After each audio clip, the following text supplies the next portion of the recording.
नमस्कार, मी doctor Vinayak Nalawade, Amey orthopaedic Kolhapur येथे मी consulting orthopaedic surgeon म्हणून काम करत आहे.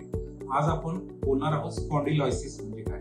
स्पॉन्डिलोसिस हा एक पाठीच्या कणांचा हाडक व त्याच्या चकतीवर होणारा परिणाम अशा प्रकारचा आजार असतो. सामान्यतः याचा परिणाम मान आणि कंबर म्हणजेच पाठीच्या कण्याच्या खालच्या भागावर होतो.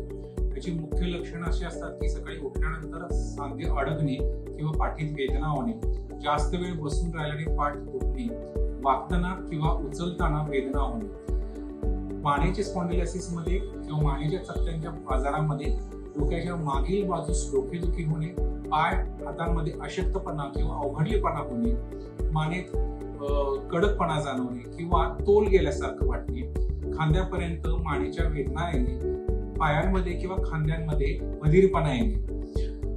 याची मुख्य कारणे असे आहे की वय वाढणे, मानेस इजा होणे किंवा आधी भूतकाळामध्ये कधी पाठीच्या कण्यास झालेली इजा, याचे निदान व उपचार कसे केले जातात. स्पॉन्डिलोसिसचे निदान हा मानेच्या व पाठीच्या लवचिकतेची तपासणी करून याचा अर्थ एक्सरे किंवा MRI करून केला जातो.